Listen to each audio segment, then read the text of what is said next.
मानुष जन्म दुर्लभ है, ये मिलन बारंबार। तरवर से पत्ता टूट गिरे, वो मोर न लगता डर।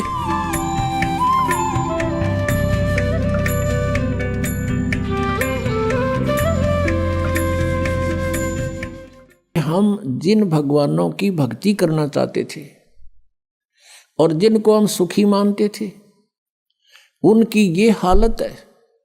और जिन मंदिरों में हम जाकर पूजा करते थे, वो स्थान क्या था?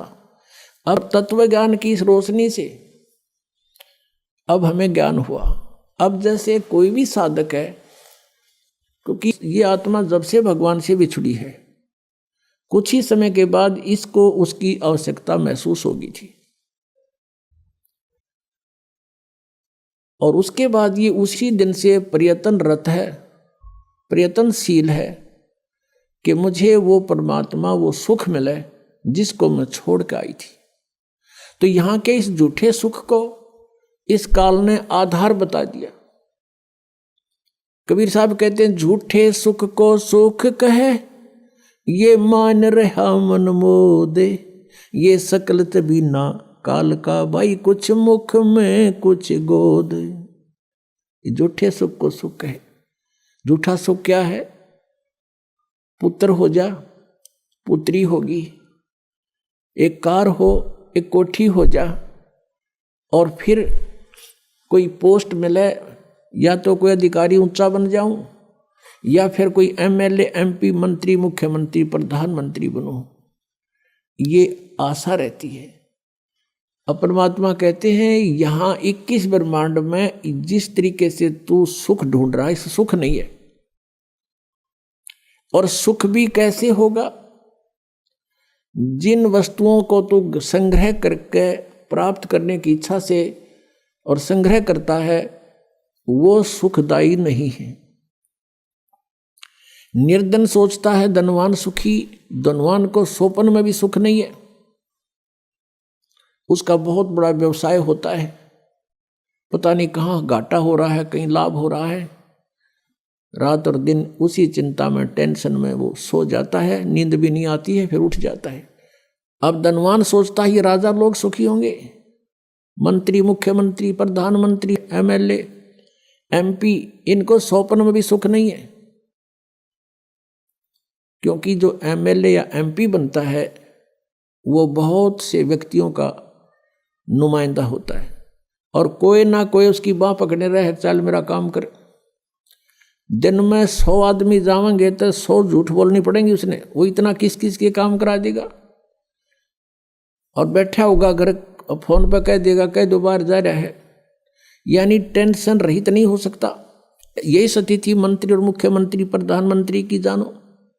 तो यहाँ जीव सुखी नहीं, और पिछले पुण्य का नाश कर रहे हैं अपने का ये। अब परमात्मा कहते हैं, अगम निगम को खोज ले, बुद्धि विवेक विचारे। उदय अस्त का राज मिले, तो बिन नाम बेगारे। ओए होए, तुम तो एक एमएलए, एमपी, सरपंच बन गए, इसम का पीटन लग गए। कहते हैं, उदय अस्त का राज तुम्हें दे दे, और यदि ये भक्ति तुम्हारे पास नहीं है तो तुम बेगार कर रहे हो। बेगार, बेगार की परिभाषा बताते हैं। एक समय एक टेम्पू वाला प्रतिदिन सवारी लेने आता था। वो एक दिन नहीं आया। अगले दिन उसके साथियों ने पूछा कि दूसरे जो टेम्पू वाले थे कि कल नहीं आया, क्या कारण था, कुशल तो है? उसने बताया, कल मैं बेगार में फंस गया था। आज से 40 वर्ष पहले की बात है। उस समय क्या होता था, पुलिस वालों के पास कन्वेंस नहीं होते थे थानों में, और वो किसी ऐसे ही ट्रैफिक में से किसी की कोई जीप पकड़ दी, या कोई बड़ा 3 व्हीलर था, वो पकड़ लिया, उसको ले गए कहीं रेड लगाने के लिए, मुर्जिम पकड़ने के लिए, या कहीं उन्होंने छापा मारना होता है, रेड डालनी होती है, वहाँ ले गए। तो उस दिन क्या होता है, उसको 4 बजे उठा लिया सुबह, और ले गए इधर के उधर, उधर के उधर, चलो वहाँ चलो वहाँ। और वो तेल भी अपने पल्ले से डाल रहा है, खाना भी अपने पल्ले से खा रहा है, और 1 मिनट की फुर्सत नहीं, सारा दिन इधर चल उधर चल। रात के 12 बजे छोड़ा तो सुबह बता रहा था कल मैं बेगार में फंस गया, 200 रुपये का नाश हो गया। उस समय 200 रुपये आज के 20,000 रुपये, समझ लो कि 20,000 रुपये घर पे खर्च कराया और 1 मिनट की फुर्सत नहीं, चलो चलो रही, रेल बनी रही मेरी, और 200 रुपये भी अपने पल्ले से बर्बाद कर दिया, पूंजी भी नष्ट करी। इसको बेगार बोलते हैं, यानी इनकम हुई नहीं और खर्चा खूब, 1 मिनट चैन नहीं, समय नहीं, कहीं भी रेस्ट नहीं। तो ऐसे ये उदय अस्त का राज भी किसी को मिल जाए पूरी पृथ्वी का, वो राजा भी ऐसे बेगार कर रहा है क्योंकि वो अपनी पिछली पूंजी को बर्बाद कर रहा है और चैन 1 मिनट की नहीं उसने। पुण्यात्मा, हम सुख की परिभाषा ही बोल चुके हैं। एक व्यक्ति के 3 बेटे थे, एक की मृत्यु होगी।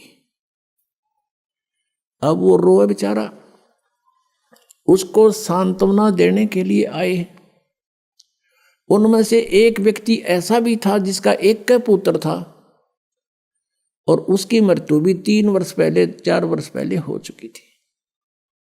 तो उन्होंने बताया, वो सांत्वना व्यक्त करने वालों ने, कि भाई अब कुछ नहीं बनने वाला, संतोष करो, देखो इसका इकलौता पुत्र था, वो भी मृत्यु को प्राप्त हो गया, इसने भी संतुष्टि कर ली, सब्र करो।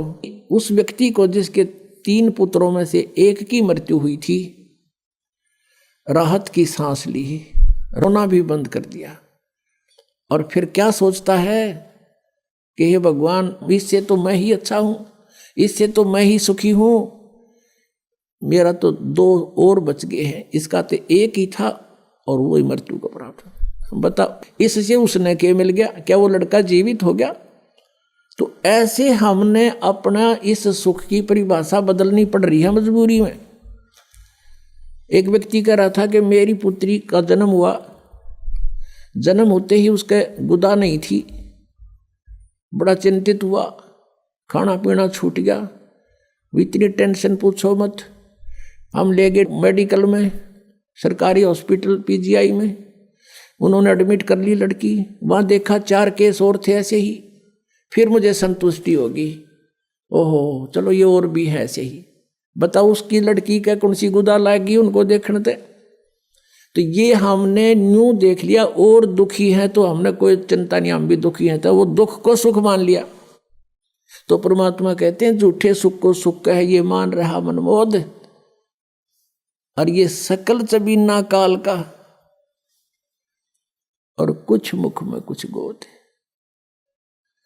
अब परमात्मा कहते हैं जहां तुम जिस लोक में और जिन स्वर्गों में तुम सुख खोजने चले हो वहां सुख नहीं है।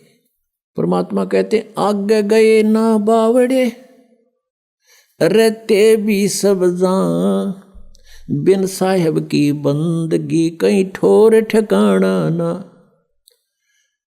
कि जो पहले चले गए तुम्हारे यहां से, उन्होंने तो आके तुम्हें कुछ बताया ना, हमारी केबरन मैटी हुई, और बाकी बच रही है भी ऐसे ही चले जाएंगे। बिन साहेब की बंदगी भक्ति की तो ठोर ठिकाना ना। क्या बताते परमात्मा? जैसे मोती ओस का ऐसी तेरी आवे, गरीब दास करो बंदगी भाई बहोर ना ऐसा दाव।